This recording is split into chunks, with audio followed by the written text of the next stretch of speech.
ხოთაშორის მუნიციპალიტეტის მერიამ დიდი ზარზე იმით დაანონსა ჯერ კიდევ 5 წლის წინ ახალი ატრაქციონების ყიდვის ამბავი მიიტანეს ეს ატრაქციონები ხოთაშორის ჩინური წარმოების 5 ატრაქციონზეა საუბარი, რომელიც ადგილობრივ ბიუჯეტს 800,000 ლარი დაუჯდა. ეს ატრაქციონები ჩართეს მხოლოდ ერთხელ სატესტო რეჟიმში, მაშინ ამბობდნენ, რომ ყველაფერი იყო მწყობრში, თუმცა მალევე გორის კულტურისა და დასვენების პარკი ახალბაღი რეაბილიტაციის გამო დაიკეტა და ფაქტობრივად ბავშვებს და ახალგაზრდებს არ უსარგებლიათ აღნიშნული ატრაქციონებით და ბოლო პერიოდში გაირკვა, რომ ეს ატრაქციონები, რომელსაც ერთი დღეც კი არ მუშავია, მწყობრიდან იყო გამოსული და მეტიც საშიში იყო გამოსაყენებლად. აქედან გამომდინარე, დღემდე უფუნქციოდ არის დარჩენილი ეს ატრაქციონები. მერიამ კი დამატებით 9 მილიონამდე ლარი გამოყო იმისათვის, რომ აღნიშნულ ატრაქციონებს ჩაუტარდეს რეაბილიტაცია.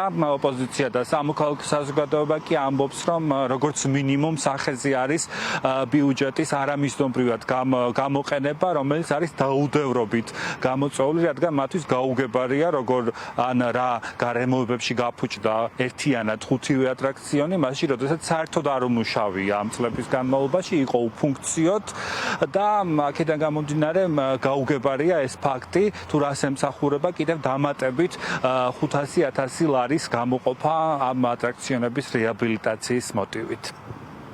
თანხები, რომლებიც იყო გამოყოფილი, არ არის ეფექტურად დახარჯული.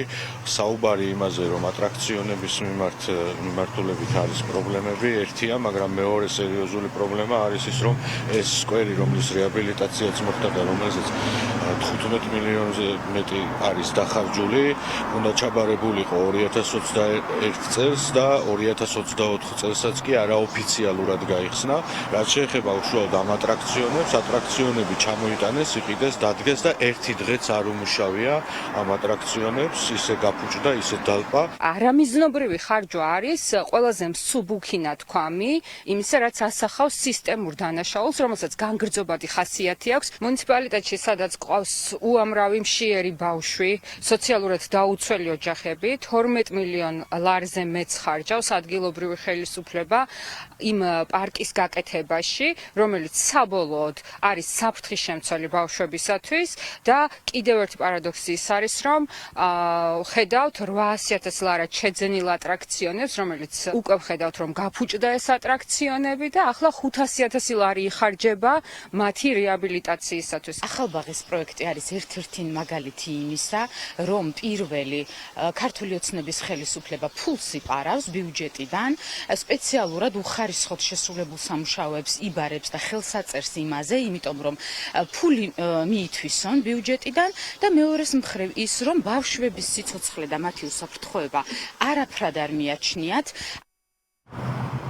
ტენდერში გამარჯვებულმა კომპანიამ საბოლოო ვადა აიღო 2026 წლის იანვარი, ანუ ამ პერიოდამდე აქვს ვადა სამუშაოების დასასრულებლად, რაც იმას ნიშნავს, რომ დიდი ალბათობით მიმდინარე სეზონზეც, ზაფხულის სეზონზეც გორში მცხოვრებ ბავშვებს და ახალგაზრდებს არ ექნებათ შესაძლებლობა ისარგებლონ აღნიშნული ატრაქციონებით.